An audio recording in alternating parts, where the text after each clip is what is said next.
Professional Ontology with Intelligent Design.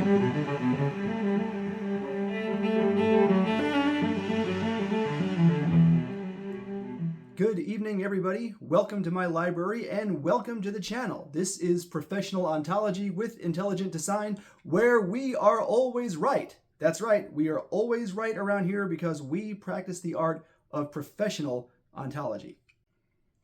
This being our inaugural effort here, we're going to explain a little bit about what we mean. So what is professional ontology? Well, ontology, basically the study of being itself. I prefer to think of it as the art of knowing exactly what it is we are contemplating. There are not too many people who do this professionally. I am the world's premier, and perhaps only, professionally practicing ontologist, and you are going to get the good stuff right here on this channel. Specifically, on this channel, you are going to get stuff that's always right. Now, how do we know that we're always right? That seems like a pretty tall order. Well, I'll tell you. The intellect cannot err in its own domain. So as long as we are following a proper philosophical process, we can always draw correct inferences about the simplest object of ontology, which is the relation of a mind to a set of facts. Those facts may be real, they may be assumptions, they may be stipulative, but once we begin to color in the outlines of those facts with experience, we can start to verify some of them or discharge some of them that were wrong, and then we'll know from our prior investigation what those facts are because we already discerned the correct relation of the mind to the facts. And right now, the alternative media has accumulated a large body of beliefs about the Russian war in Ukraine that are somewhat internally contradictory and which cannot all be true. As ontologists, it is our job to untangle some of that and to verify, to proclaim, as it were, what might be true and what must be true concerning what we already know. So the investigation for today is the alt media's take on the Russian war in Ukraine. What's real and what isn't? All right, we are going to begin with a concept that I like to call the alt media and Russia's side. To the extent that we can take sides in this conflict, I would like to say that I am on Russia's side, and it would seem that most of the alt media is as well. But we need to examine why this is so. Let's just start with me, okay? I am not on Russia's side because I am somehow a partisan of Russia or a Russian nationalist or a Putin fanboy, which is a term that gets thrown around a lot lately. I am, in fact, not any kind of a fan of Putin. I'm actually very upset and disappointed with Putin, which is something we shall get into later. But I am on Russia's side because I do believe, for certain meta-historical reasons, that Russia is destined to become the vessel of a new issue of Christianity and a new civilizational ideal. Whether they want to or not, and that is an important concept. And right now, it would seem that they don't want to, and that they don't even understand what any of this means. If this sounds far-fetched and mystical to you, that is because you are not used to examining your own reasons for things. If you tell me who you support and why you support them, I can guarantee you that once we examine this closely enough and start, questioning it down to the very bottom, whatever answer you come up with for yourself is going to sound far-fetched and mystical as well. There is no conception of any nation that is not mythological and mystical, because that is what nations are. All national conceptions must sound mythological because the nation is a mythological conception. At least in Russia's case right now, we can substantiate why and how the national myth sort of couples to physical reality, which makes it into a destiny in the real world as history and not just a fanciful notion. Now, before we do that, I'm going to take you down a couple of side channels. That is not to say primrose paths. These are not primrose paths. These are actually probabilistic arguments that you will find are made among a handful of the more esotericist pro-Russian thinkers out there. I think it's important for me to point out at the beginning here that I do not necessarily disagree with the conclusion of these arguments. I think the conclusions are actually right. It's just that we cannot grant them the imprimatur of ontology. It's because we're not able to root these conclusions in a set of facts that we are able to independently ground in the structure of being. Therefore, they're not ontology, at least not yet. If we were to attempt that sleight of hand, we would be doing what Heidegger called ontotheology, and that is building a philosophical superstructure atop propositions that are only asserted, not proven. And as ontologists, we are not permitted to do that. We must be very clear about distinguishing the domain of that which can be proven from the natural reason from the other domain, which is believed by revelation, from a domain that is, historical, provisional, probabilistic, or not yet come to pass. If we can just keep our domains straight, we have already won half the battle. But that is surprisingly hard to do, and that is why most people don't do it. And that is why you need the services of a professional ontologist. The first of these side channels that we're going to talk about is something I call the Fatamist Prophecy. Now, there is, in certain circles, a piously held religious idea that Russia is some kind of a savior nation. And this is an idea held not just among Russians or Slavs themselves, but also among certain Western nonconformists. There are many variations upon this. The first one, as I said, is the Fatamist Prophecy. As we know, Fatima refers to an apparition, an approved apparition, of the Blessed Virgin Mary, who appeared in Portugal to 3 peasant children in 1917. In the second secret of Fatima, Our Lady requested that Russia be consecrated to her Immaculate Heart. And she said that if this was done, there would be a period of peace throughout the world. And if it was not done, Russia would spread her errors throughout the world. That is a quote from Our Lady. There is a school of thought among many traditional Catholics that this consecration was never performed, or at least not performed according to Our Lady's instructions, not performed correctly. And that this, in part, explains the world wars, the Bolshevik Revolution, the Soviet Union, and the spread of communism throughout the world. Now, if you believe that, it is not hard to bootstrap your way into the idea that should this consecration ever be performed correctly, that Russia would then become a vehicle of a great Catholic renewal, and that instead of spreading error throughout the world, it will spread goodness and truth.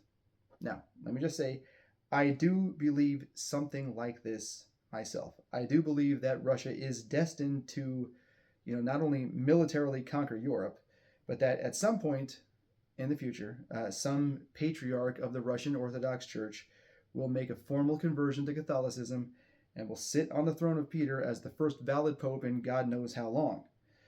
And that this will be the way that apostolic succession is preserved. Because, as sedevacantists don't always recognize, if we follow the logic of their own position to its natural conclusion, it isn't just the apostolic see that is empty. It is not just the chair of St. Peter that is vacant. Every see is empty. Every chair is vacant. Every parish is without a priest. This is a real catastrophe for apostolic succession, except for the fact that the Eastern Orthodox churches have preserved a valid line of succession, and maybe this is the reason why God permitted the Great Schism to occur in the first place 1,000 years ago.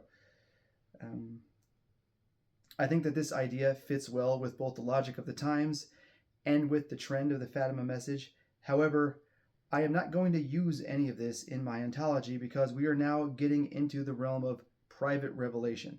And this is something we need to pause for a moment to discuss. So what is private revelation?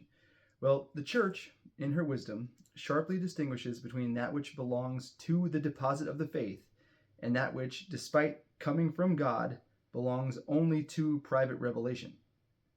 The deposit of the faith itself consists of 2 parts as well, those being sacred scripture and sacred tradition, i.e., those things that were either written down or communicated orally or communicated by practice to the Church of Christ on earth, to be learned and done by all on pain of mortal sin, never to be changed or forgotten, etc., etc., until the end of time.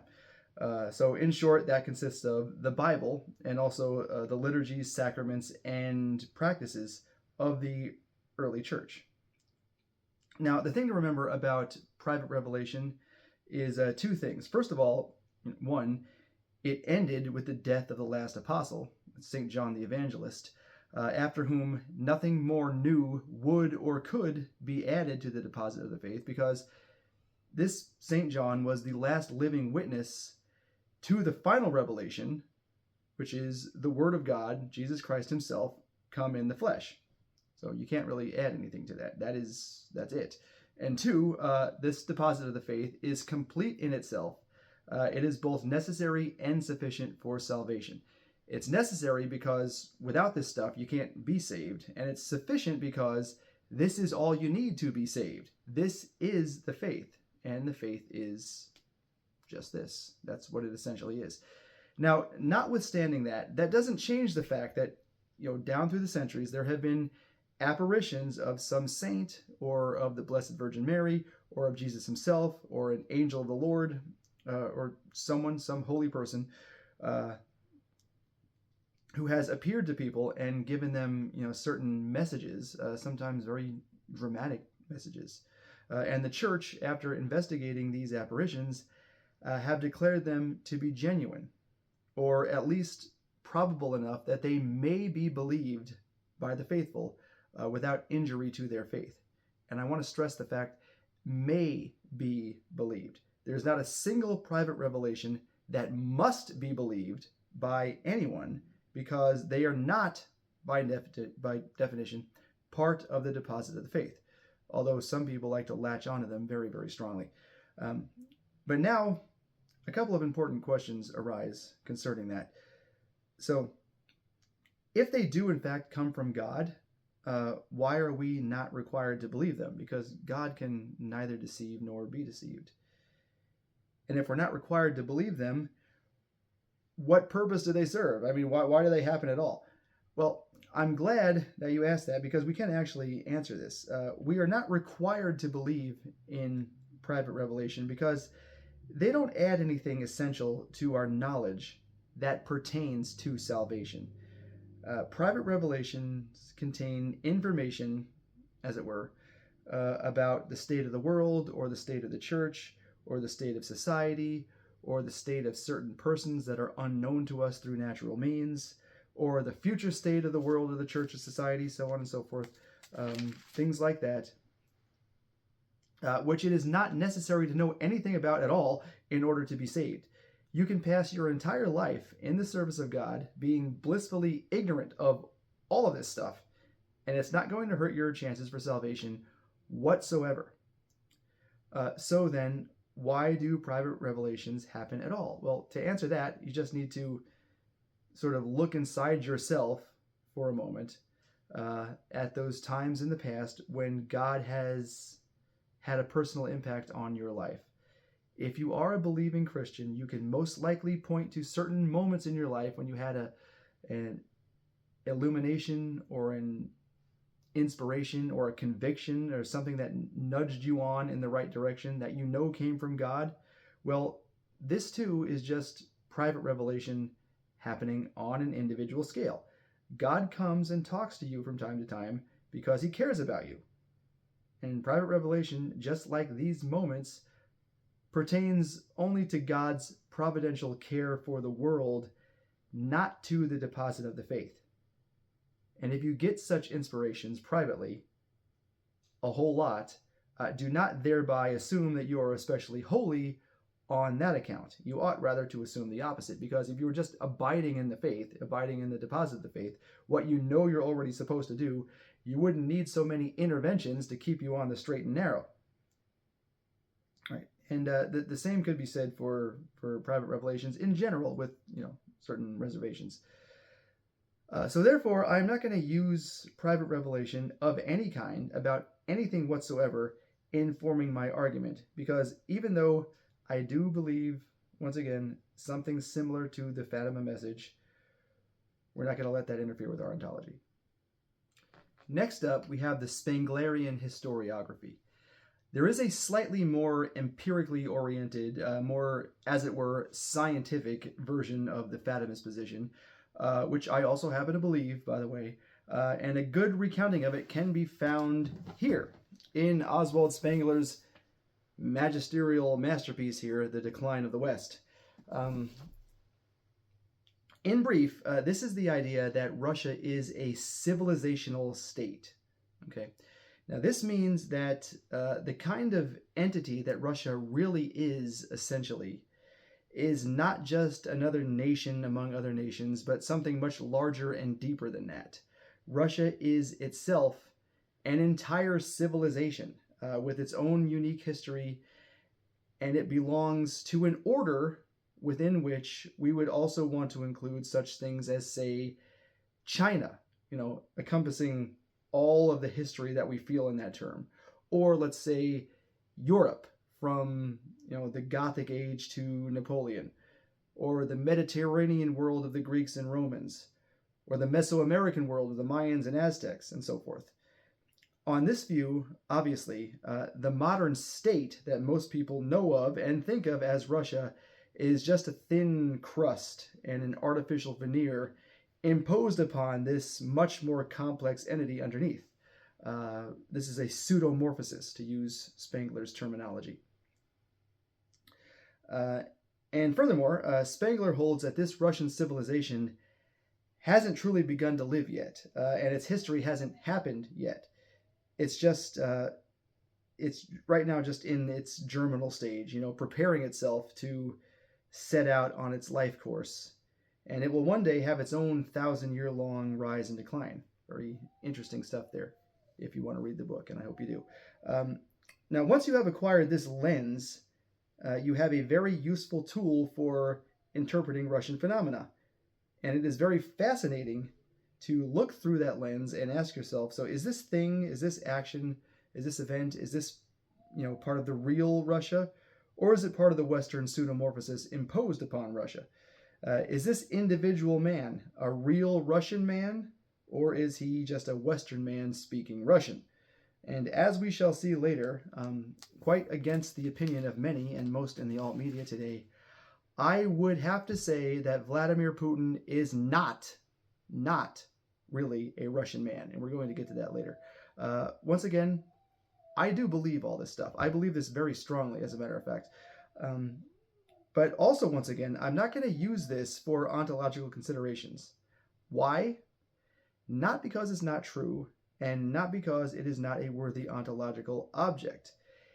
If the intent of this video had been to do an ontology about what is Russia, this would be a vitally important, part of that. But that's not what this is about. I'm not going to use this because this mode of understanding actually teaches us very little about the present state of the conflict in Ukraine. It just isn't the right way to understand what's going on there at all right now, even though it is, in absolute terms, much more important than the mode of understanding that does teach us what's going on in Ukraine right now. Now, you might say, Design, what the hell are you talking about? Well, it's actually very simple. Let me explain this with an analogy. If you are a Christian, then it is safe to say that your Christianity is the most important thing in your life. It is more important than your spouse, more important than your children, everything. In fact, it is your Christianity that actually defines and consolidates your relationship to these other things in your life. It is foundational and it's all-encompassing. And yet, nonetheless, let's say you happen to be lying unresponsive in the street somewhere, then the fact that you are a Christian is not going to be of much use to the EMS personnel who are coming to rescue you. For them, a different kind of information and different kind of knowledge is paramount, and it's a different setup is required for what they're trying to do. They're going to want to know things like, what is wrong with you? They want to know, are you diabetic? Did you just get hit in the head? Do you have any injuries? What is your pulse like? Did you just have a cardiac event? Did you have an ischemic event? Something like that. These are different modes of knowledge that pertain to different domains. And right now, in the physical domain, the medical mode of knowing is more important for treatment purposes, okay, than the fact of your Christianity. And notice that I'm emphasizing for treatment purposes only. Your Christianity is not less important than your medical condition in the absolute sense. In fact, supposing that the first responders are not able to save you, then the fact of your Christianity reveals itself to be much more important than any other mode of knowledge, and infinitely so, because it is going to be this that determines your eternal destiny. But the mode of any mode of knowing can acquire in its own domain transient moments of unsurpassed significance with respect to a certain commensurate and preliminary end, if that makes sense. Now, just so, the fact that Russia is a civilizational state is true, and it is of immense significance, but it is not going to shed much light on the particular conflict right now. The mode that will shed such light is something that we're going to get to momentarily, I promise. But first, just to wrap things up here, let us just say that there's a real sense of foreboding, as it were, a real sense of deep spiritual destiny that hangs over the idea of Russia. And that is shared by both the Fatamists and the Spenglerians and many others besides.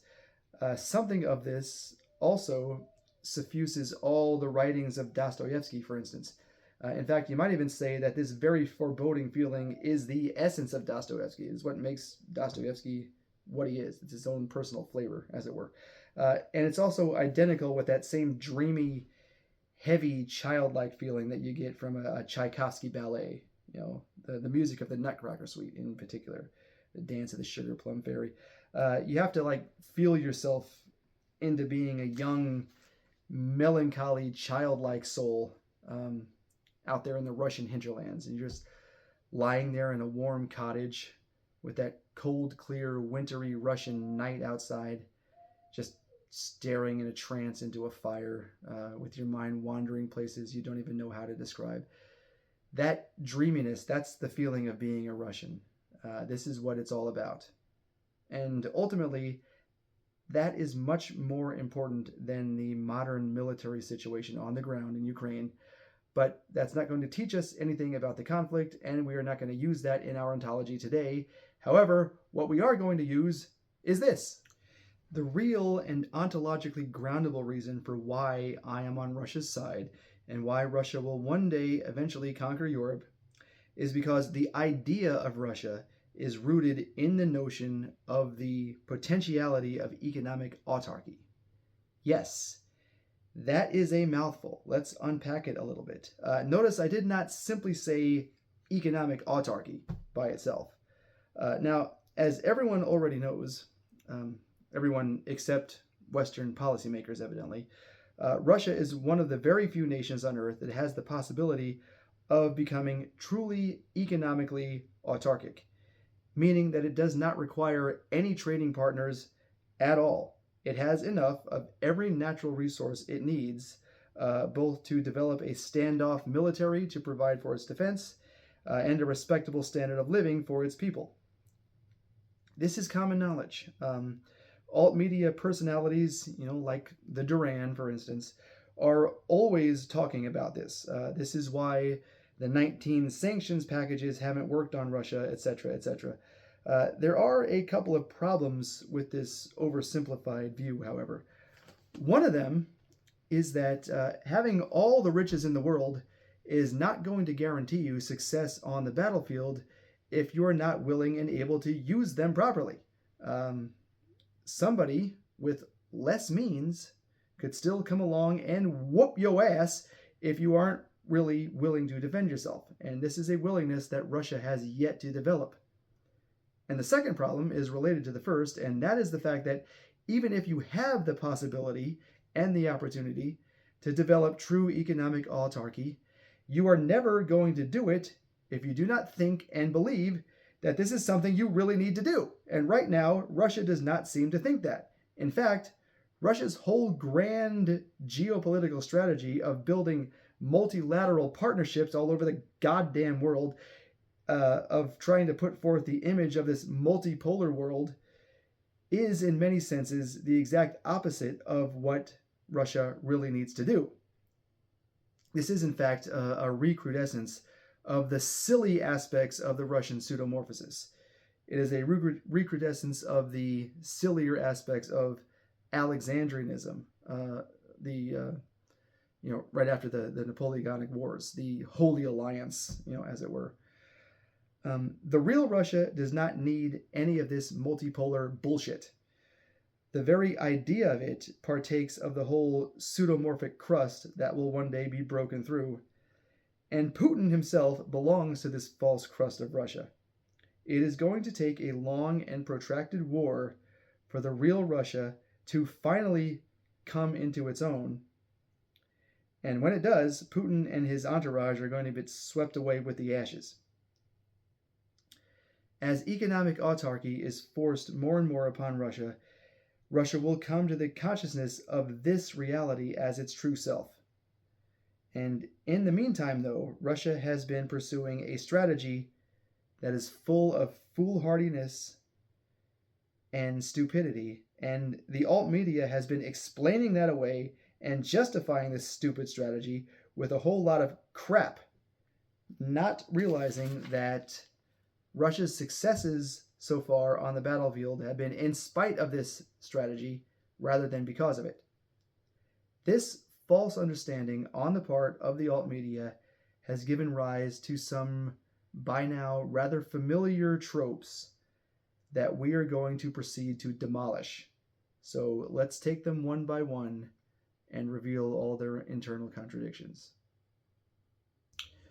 The first of these tropes is that Russia is fighting a war of attrition. Oh yes, how many times have we heard this shit? Boy, if this is not the most overhyped, overplayed, and cliched bit of narrative copium pumping in the world.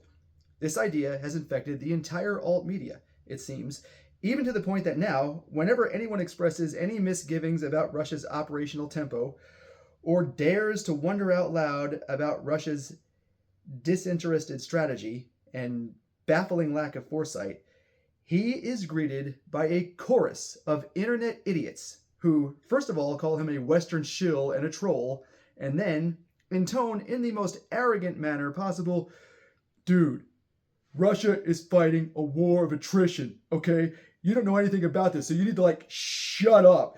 You think that just because Russia isn't taking territory and going in with shock and awe like the West does, like some Hollywood movie, that they're not doing anything. You know you're getting paid to say this by the feds, man. How's the weather in Tel Aviv, man? Just the stupidest shit possible. And then this stuff goes on and on and on like this. These people refuse to consider the fact that there might be some legitimate doubts about Russia's position in this war. They live in a very tiny little ideological bubble, and there is just no getting through to them at all. It is a real source of annoyance for anybody who's trying to have a genuine conversation about this stuff and has legitimate questions about it. But anyway, there's a lot of components to this war of attrition idea, and there's a lot to unpack here, so let's get started.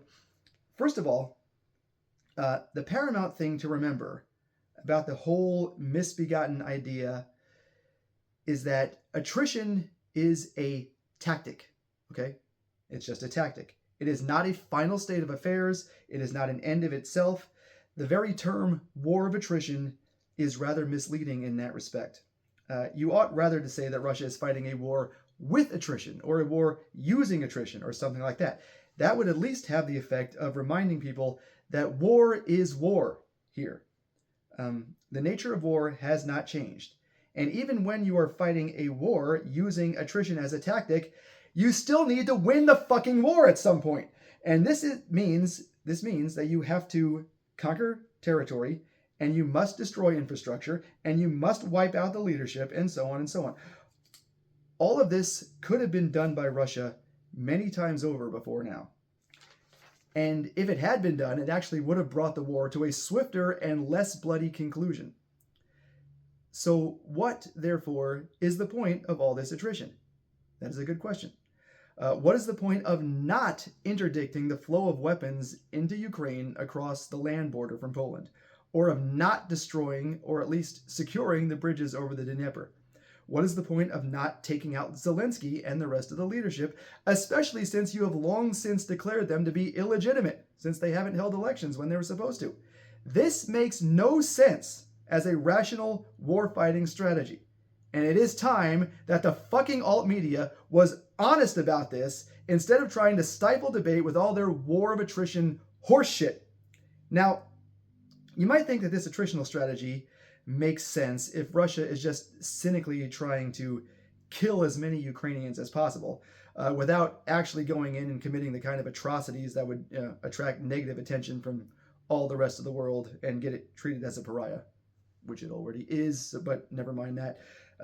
Is this the case? Well, that idea conflicts with at least two of the other tropes commonly churned up by the alt media, those being the idea that Russia is fighting a brother war, or the idea that the Ukrainian strategy is just completely irrational. We're going to talk about both of those tropes in more depth later, but you can already see that it doesn't make any sense. All you need to do is just say it out loud, and then the problems start bubbling to the surface. For instance, why is Russia inflicting maximum casualties on its brothers if it is fighting a brother war? Why choose a strategy that kills as many of your brothers as possible? Why does Ukraine keep sending men into the slaughter if Russia can just kill them without accomplishing anything? There must be something going on, something else going on, because this is not believable.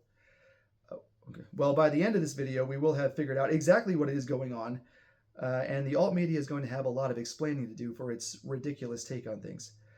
But for right now, though, there is one way that we can conclude definitively that the war of attrition idea is nonsense and fallacious. And that is because taking more time than is absolutely necessary is never, ever the correct way to fight a war. The folly of it is just so staggeringly high that it boggles the mind that this idiotic idea has managed to garner so many passionate defenders all over the internet. As Machiavelli said, the correct way of dealing with an enemy is to either make peace and restore friendship with the enemy as soon as possible, or to utterly crush and destroy the enemy as soon as possible. If you pursue a middle path of just wounding the enemy without actually finishing him off, all that you have accomplished is to make him angry and bitter, and you've filled him with motivations to want to hurt you back, while at the same time leaving him with enough strength left over to actually do it. Meanwhile, you're drawing out, draining out, depleting your own resources. And here's another thing with all of this. The longer you allow an enemy to hang around, the greater the chances become that they can pull something off.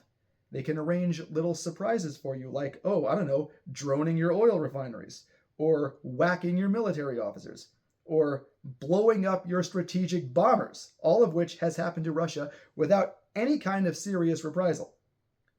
The next surprise might be something even more important. You must always respect an enemy because an enemy can always get lucky. You don't know what's going to happen once you cry havoc and let slip the dogs of war. You don't control all the variables, not even against a very outmatched opponent. You might be bigger than him, you might be stronger than him, you might fight better than him, might be faster, tougher, better trained, whatever. All he has to do is land one lucky punch. This is why the war of attrition strategy, that's not really what it is, but that's what we're calling it for now, is so extremely foolhardy and reckless and stupid. And shame on everybody who has been defending it. They ought to know better. During the Civil War, there was a semi-famous quotation from the politician Thaddeus Stevens who said, instruments of war are not chosen on account of their harmlessness, or something like that, in response to the utter destruction that was being wrought throughout the South. Now, we can coin another idiom after the same fashion and say that wars are not typically fought so as to avoid damaging the enemy. That is what Russia has been doing. It's wrong. It's nonsense. It needs to stop, and the alt media had better stop defending it. Okay, so now let's deal with this idea that Russia is fighting a brother war. This is one that you don't much hear about anymore, but it was pretty commonly thrown around during the first year or two of the war, when concerned Russia-siders, like myself, first started questioning a perceived lack of seriousness on Russia's part, and started raising questions about not hitting high-value targets and not taking out infrastructure and the glacially slow pace of the operational tempo and so forth. In response to this, the Russian partisans, who comprise most of the alt media and who are not really interested in the truth but only in their own perceived importance, started flooding the zone with the trope that, oh, Russia is fighting a very compassionate brother war. They don't want to make life miserable for the ordinary Ukrainian people. They don't want to hurt anybody, so on and so forth.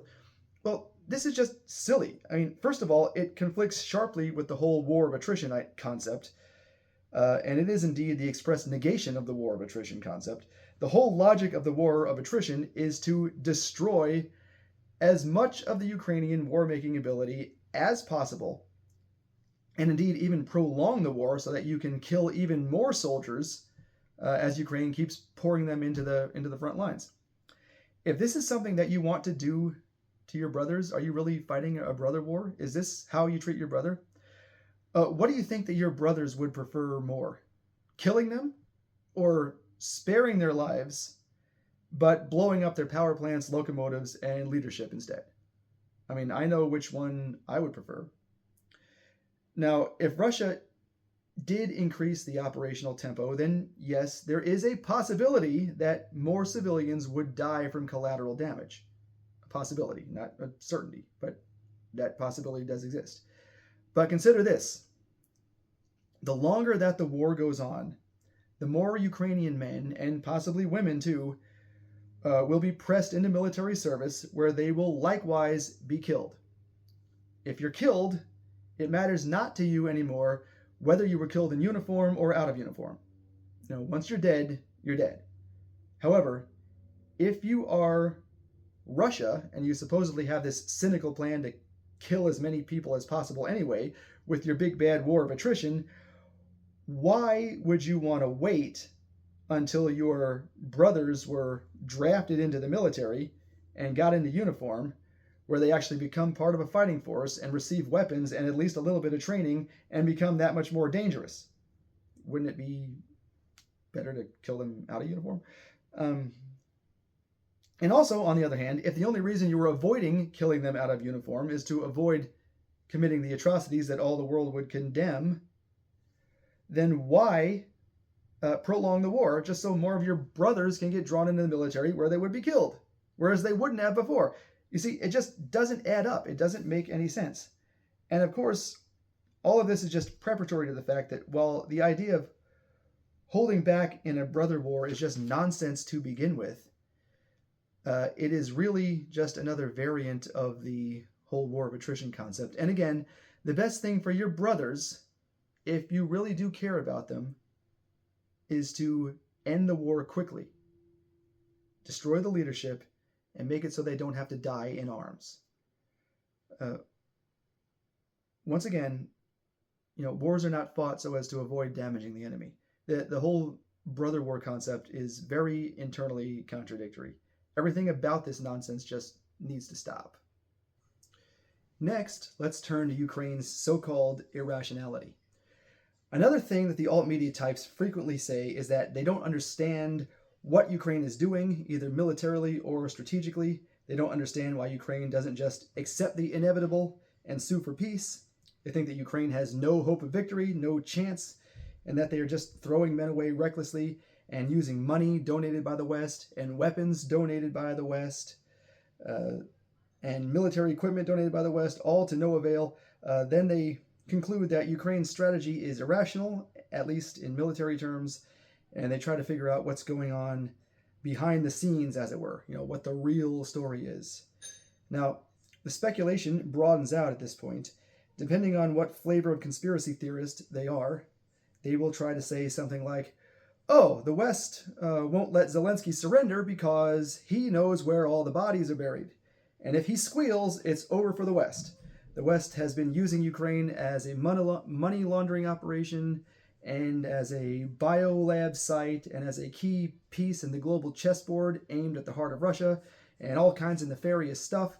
The West is not going to give that up, and the West controls Zelensky, and they'll never just let Zelensky walk away. They're going to fight to the last Ukrainian. Or they might say something like, If Zelensky tries to break away, the Azov guys, the hardcore Banderites, are just going to kill him. He has to do what the Banderites want because they've got him by the short and curlies. Now, I don't want to come off as if I am condemning either of these ideas. Both of these statements are likely to have some truth in them because that's just how power works. You can't easily just defy all the other power brokers in the coalition when you're trying to decide what it is you're going to do.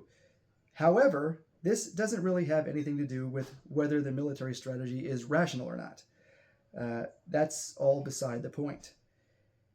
And you would think that even if there are these dark, nefarious forces controlling Zelensky, these forces would still want a rational military strategy, wouldn't you say? So that doesn't even really address the question. On the contrary, I say that Ukraine's military strategy is rational. And here's why. Ukraine is resisting every advance along the entire line of contact. They are contesting every inch of territory and utilizing every soldier available to them because they know that as soon as they stop fighting, it's over for them. They have an existential need to continue this conflict. As long as there is a Ukrainian resistance, then there is a Ukraine. If there's not a Ukrainian resistance, there's not a Ukraine. That's why, even though it seems like a lot of Ukraine's gambits aren't doing any good, as long as they are harming Russia somehow, that is still a tactical victory of sorts. The point for them is simply to hang in there, whatever it takes, and wait for Russia to either get tired or to make a mistake. Now we, as Americans especially, should not be altogether unfamiliar with this strategy. There was another little war long ago in our own history that followed the same basic pattern. It was called the American Revolution. And there was another leader who adopted the same tactics because he knew that the nation he served would only exist as long as his army did. His name was George Washington. Washington, too, was fighting against an enemy superior in numbers, in arms, and in tactics, just like Russia is superior to Ukraine. And Washington ultimately won that fight because he didn't quit. Even when things were looking rather hopeless for him, Washington did not accept the reality on the ground, to use Russia's terminology. And eventually, the British decided that they had bigger fish to fry, and they left. It is entirely reasonable for Zelensky and the Ukrainians to hope for the same thing. And to press their point, they just need to harass Russia every way possible. This they will continue to do unless and until Russia uses its superior firepower to devastate the command centers of Ukraine. And since Putin refuses to do this, he is effectively refusing to win the war on the only grounds on which it is actually winnable. And this makes him a rather incompetent war leader. Putin is a smart guy, he is a very effective bureaucrat, but he is not a wartime consigliere. And that takes us to our next point. Next, we have the idea that Putin and Lavrov are somehow great statesmen. Oh boy, how often have we heard this one? How often have we heard the alt-media rhapsodies sung to Putin and Lavrov's great abilities, with some of them even calling them the consummate masters of statecraft, or, far and away the greatest statesmen and diplomats in the world today, and so on and so forth. Does this assessment hold up? Apparently, it is based on qualities which, upon further reflection, seem rather ancillary to the point. There is the fact that Putin and Lavrov seem more sophisticated when compared to their Western counterparts than they do, that they know history and they know geography and they know economics, that they're able to hold forth on these complex subjects and give lengthy speeches on them without notes and so on and so forth. Now, granted, these are very nice talents to have, to be sure, for anyone, especially anyone who is a public speaker. And government today is largely just parliamentarianism, and parliamentarianism is basically public speaking. So this is the kind of thing that can play very well in peacetime and in front of a domestic audience, but it is not so useful in wartime and when dealing with a foreign adversary, where it can actually become counterproductive, by the way. That is why there is a felt difference that exists between the words government and statesmanship. They are similar, but they are not the same. Doing one is not necessarily doing the other. It is not exactly an act of statesmanship to make yourself seem goofy and out of touch in front of an enemy. And that is something that Russian leaders today seem to excel at. A case in point was the bizarre interview that Putin gave on the Tucker Carlson show. Here, Putin had a golden opportunity to explain Russia's position to a Western audience without any of the spin or distortions that the Western media normally interposes in between Putin and his words. And Putin did not do that. Instead, he gave this big rambling history lesson, which was widely lampooned in the West, even among Russia's supporters, by the way, and left everybody scratching their heads. This was not an act of statesmanship. It was awkward. It was more than merely awkward, in fact. Nobody really supposes that the real issue here is the 900-year-old birth of the Kievan Rus. The real issue here, supposedly, is Russia's security concerns with respect to a nuclear-armed NATO. That's what a real statesman would be thinking about and talking about at this point. However, I do get the feeling that Putin isn't really faking anything here either, and that he really does live in this schoolboy world of history fables and legalistic conceptions. His excessively pettifogging way of talking and acting actually makes a lot of sense if you look at it that way. But this is not really statesmanship, as we're talking about. This is pedantry. And then you have Lavrov, who the alt media has hailed as this great legendary diplomat, so mature and wise and wily. And what does Lavrov do? He wears this stupid SSSR t-shirt to the summit in Alaska, and the whole alt media just erupts in applause, proclaiming this to be the troll of the century. Oh, so funny. This is the most epic troll in the history of trolling, blah, blah, blah, blah, blah. Well, I'm sorry, but I don't get what the joke is supposed to be. It's actually not funny at all. Is he supposed to be throwing red meat to the neocons who like to say, oh, Vladimir Putin is obviously just trying to rebuild the Soviet Union? Is that the troll? Because that's not funny either. That's like if everybody was calling you a robber, say, you show up and troll them by coming to the summit with a ski mask and a revolver or something. Or perhaps it's some higher level troll where you really are secretly trying to rebuild the Soviet Union and you're signaling to the people on your side that there's nothing Trump and his bunch of bums are going to do about it. Is that the troll? I don't get the joke. And it's not that I don't think that the joke is funny. I don't even get what the joke is supposed to be. And I guarantee you this, nobody in the alt media gets the fucking joke either. They don't understand it any more than I do. All of their laughter is entirely performative and disingenuous. They are pretending to get the joke because that's what all the cool kids are laughing at, or that's what they think anyway. This is pathetic. And as to what Lavrov was really thinking when he put on that t-shirt, it seems to be based in the belief on the Russians' part that the US still thinks that Russia is the Soviet Union. And instead of doing anything to disabuse them of that notion, Lavrov, who basically agrees with the premise, actually leans into it and represents the Soviet Union in what can only be described as an act of adolescent sulkiness and boundary testing. This is not only very undiplomatic, it is also indicative of the fact that the Russians still feel themselves inferior to the West, and it reveals a lot of calcified thinking in the Russian delegation. If the only source of pride that the Russians can find in themselves is the fact that 30 years ago they were the Soviet Union, then that's bad. Okay? Russia has not brought itself up to date with any modern realities, and Russia is always negotiating from a position of weakness. Only this can explain the otherwise idiotic decision to even attend the Alaska summit in the first place.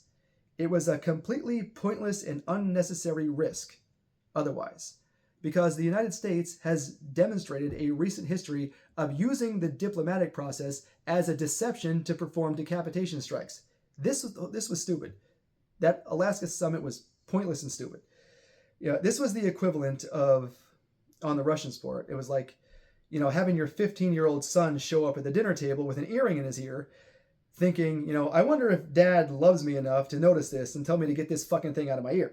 The fact that Russia still thinks of the West as daddy is very disconcerting, and it blows up a lot of the fantasies of the alt media. And the fact that the alt media would actually cheer this sulkiness along and call it an epic troll shows that they themselves are a bunch of immature adolescents and that they don't understand the real impact that these times are having. In any case, this was not great statesmanship on either Putin or Lavrov's part. They are both still looking at the West for approval. The former by showing that he's mastered his history books, and the latter by acting out and saying, "Oh, can't you love me for who I am?" The only way that Russia can get out of this is by finding its real identity, finding a real identity for itself. And Putin and Lavrov find nothing either in them or around them to serve as the basis of that identity. This is very bad. But the alt media doesn't get that. Instead, we get Alexander Mercouris, acted like Robin Leach out there for Putin, like he's on Lifestyles of the Rich and Russian and Famous. Every time Putin shows up, Mercouris is out there, and here's Putin stepping onto the carpet. I must say, looking relaxed, confident. It's all pointless. This is all silly. Putin and Lavrov are not great statesmen. They are the opposite of great statesmen. Let's move on. Next, we turn to the notion that Russia is demilitarizing NATO. The legend of Russia's great industrial capacity is well entrenched in the alt media, as is the notion that the West is running out of weapons. There is a sense in which this is true, of course, but this needs to be approached with a lot of caution. Now, we do know that America is running critically low on Patriot missiles to send to Ukraine. That much is true. Likewise, artillery pieces and shells have not been available in the desired numbers. Meanwhile, Russia produces a massive amount of artillery shells, a massive amount of missiles, and also a massive amount of drones, which Russia now uses in abundance, and which the US and NATO are quite far behind on, or so it would seem. Noticing this, there are some who have proclaimed the return of the age of industrial warfare. There is an article from July 7th, 2022 by Alex Verschinen called The Age of Industrial Warfare, which Alexander Mercouris of the Duran used to refer to quite a lot. This theme, that Russia is an industrial superpower and that the West is an economy in decline, has absolutely dominated discussions in the alt media ever since. And while it is all too tempting to conclude that Russia's military industrial capacity is unmatched and that it must therefore prevail over the West, this is not necessarily correct for several reasons. Let's talk about this. Number one, economic performance in general is a very poor prediction of military success. Do not forget the fact that the United States was beaten in Vietnam and arguably also in Iraq and Afghanistan by forces much less wealthy than itself. If the Taliban can make life miserable for the U.S., then the U.S. can certainly make life miserable for Russia, with its orders of magnitude more means at its disposal. NATO has significant military ability remaining to it, and it is quite dangerous because NATO hasn't even sent the good stuff yet. Number two, we haven't seen fighter jets with American pilots patrolling the skies over Ukraine. We haven't seen NATO troops in Ukraine using their own combined arms tactics. We haven't seen naval support for Ukraine. We haven't seen, second and third fronts opening up. All of this can change because, three, there is no rule that says that the West has to go on fighting the kind of war that Russia appears to be fighting right now. The West could decide to change the game board. Tomahawk cruise missiles, troops on the ground, these things are all on the table right now as we speak. Do not think for one moment that NATO has somehow lost the ability to inflict harm upon Russia. That is dangerous and foolish. Next up, we have the idea that Ukraine's attacks do not do any damage to Russia. This is actually a combination of two different tropes that are very current with the alt media. One is that nothing Ukraine does ever changes the dynamics of the conflict, and that Russia's slow, crushing roll to victory is absolutely inevitable and unstoppable. Two is that the concept of damage to Russia should be confined exclusively to battlefield victories in theater, and that nothing else counts. We have already largely dealt with both of these.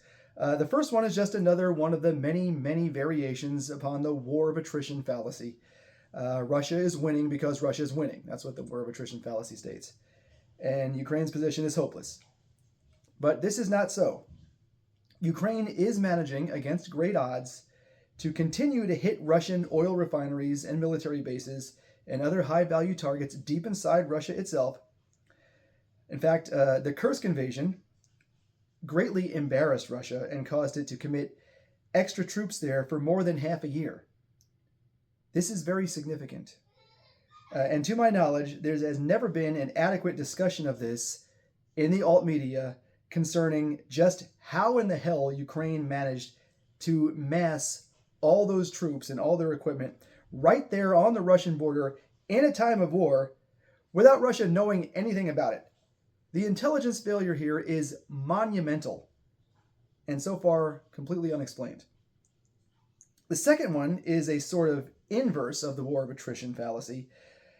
Here, the attritionists in the alt media will often tell you that Russia does not need to take territory because they are steadily destroying Ukraine's ability to fight. By the same token, they also believe that Ukraine must somehow defend territory or retake territories already lost, or at least win engagements on the battlefield, or they aren't really being effective. They're not accomplishing anything. But this is something that the attritionists cannot logically say.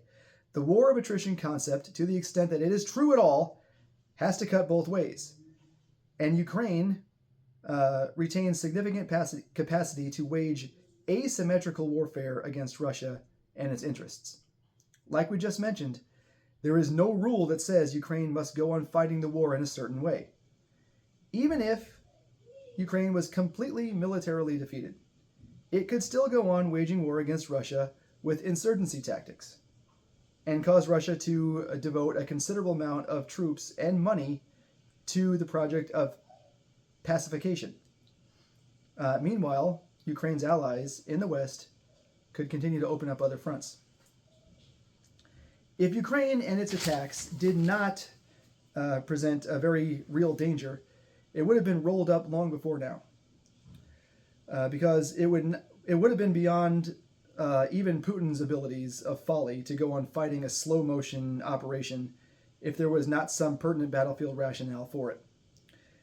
The U.S. and its allies strongly believe that their own efforts at tying down the Soviet Union in Afghanistan in the 80s and supporting the insurgency against it there contributed materially towards the ultimately bringing down the Soviet Union.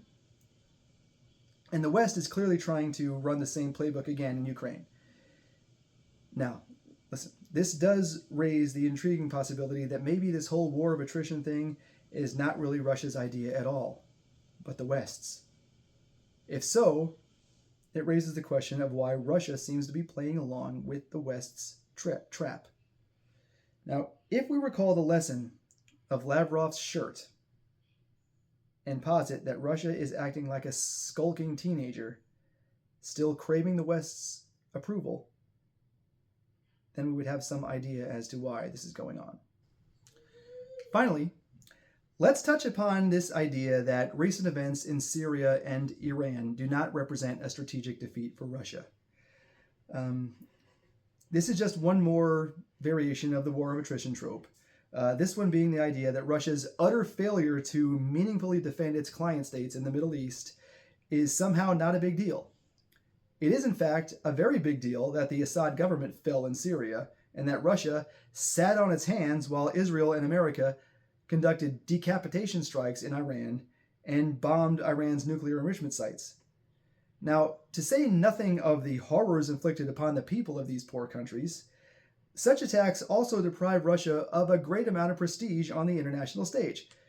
At a time when the multipolar world is in the air, it is absolutely critical for Russia, as one of the primary defenders of this new order, to come through with a strong defense of these smaller states, whom it is trying to persuade to join with it.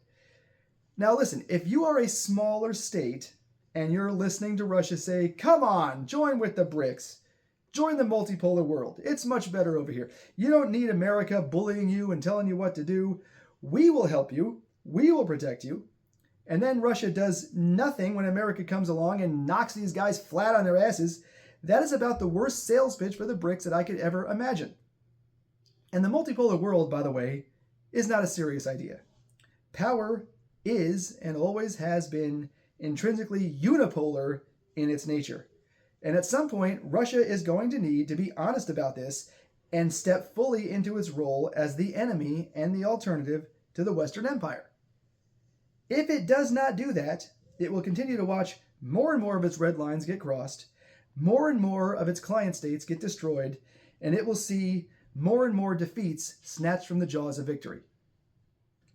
Conclusion.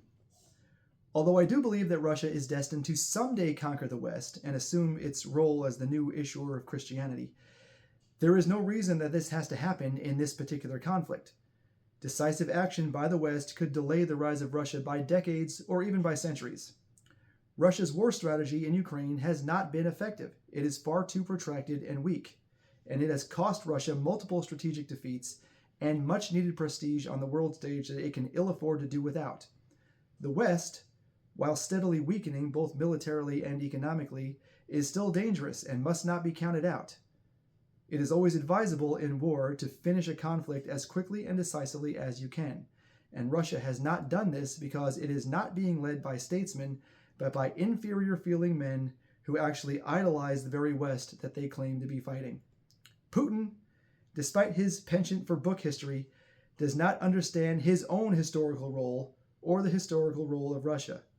Russia must act much stronger and more decisively, with a completely different understanding of itself, or it cannot win. It is time to replace Putin with a wartime consigliere. The alt media needs to get real. It needs to stop covering for Russia's shortcomings and stop promoting the War of Attrition fallacy. Have a good evening. This is Intelligent Design.